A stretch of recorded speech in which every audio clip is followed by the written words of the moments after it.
So I've got a short video today. It's about thinking outside the box, I guess. Me and my platoon mates, Ike and Rooster, we platooned together a lot, and we got into this game. And I've been wanting to put this up for a couple weeks with the 9.15 patch coming out. I had to get it recorded because I was afraid I wouldn't be able to replay it after the patch. So I apologize for all the extra crap on the screen here. Just doing the voiceover now. Yeah, so we get into this match in our tier 6 heavy tanks, and it's a heavy tier 8 match that we're in. And 4 of their tier 8s are tank destroyers. Now the OI is OP in tier 6, and as you can see we've got a 37% chance to win here, and I'm looking at the layout, what the layout is, what we're up against. Like I was saying, the OI is OP in tier 6. If you're top tier, even after the nerf of 9.15, this thing's sick. But when you're against tier 8 tank destroyers, the frontal armor of an OI is completely negated. So at the beginning of this match, Rooster says, hey, why don't we try the Himmelsdorf strategy? And we all laughed, because sometimes in Himmelsdorf, I'm going to pause here for a second while I blab. Sometimes in Himmelsdorf, if you're out heavied, it's not a bad strategy to put a heavy on tank alley to just kind of keep them in check, and if they decide to push tank alley, you pull your tank across the road in one of the narrow parts, and you're going to die, but they're not going to be able to push down, not without pushing your tank out of the way or going up around. It's going to slow them down. So when Rooster says this, we all laugh because this is a wide open map. There's all kinds of area. But then it dawns on me that right here, just past the pond at F4, I'm sorry, at F4, the road narrows right up there. So I say to Rooster, I go, you know what? That might just be genius. Because what often happens, especially if you're out tanked, out HP'd, out hit point, out everything, the heavies are going to come down here on the peninsula, and they're going to lose that. And as they're trying to hold it, enemy tanks can come down and flank around them. Because the enemy, starting here on the west, they have an advantage getting to this corner and putting shots down in here.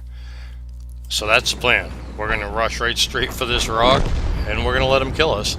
Get in as much damage as we can, but we're going to block that flanking road.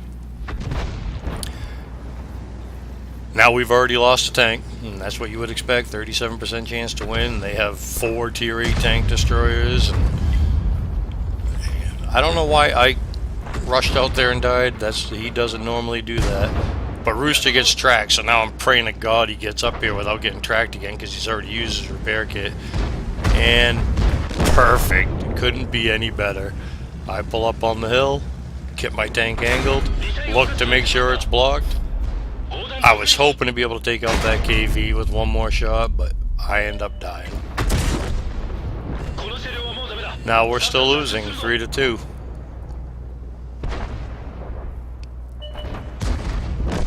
Ferdinand sees he can't get through. He does get a kill in there, but he can't get through. Now I want to point something out here too. If you're new to World of Tanks, I'm sorry, I'm going to pause again. Maybe this won't be such a short video. If you're new to World of Tanks and you see this situation, let's say you're on the enemy team right here. Me and Rooster pull up here. 1, 2, 3, 4, 5 tanks. 5 enemy tanks. Of the 1, 2, 3, 4, 5, 6 tanks that are there, all stop to shoot at us. Don't do that. We only had 3 tanks over here. These 5 tanks stopping to shoot at us too just gave our 3 tanks a massive advantage. And up here we have a Cromwell, a Panther, and an E25 that are working together to come around this flank, and they work together very well, as you'll see.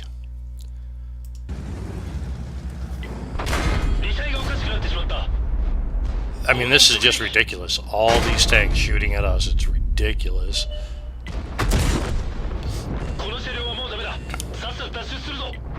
Now the Ferdinand comes over here instead of rushing around to deal with the 3 tanks over here. And here comes that Cromwell Panther E25 platoon.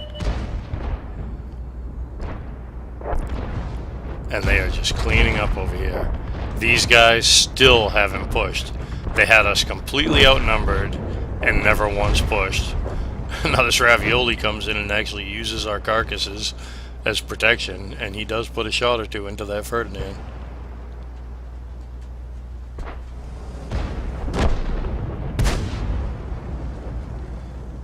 So when you end up in a match like this, you've got a 37% chance to win, you're seriously out-tanked, your team is more than likely going to lose.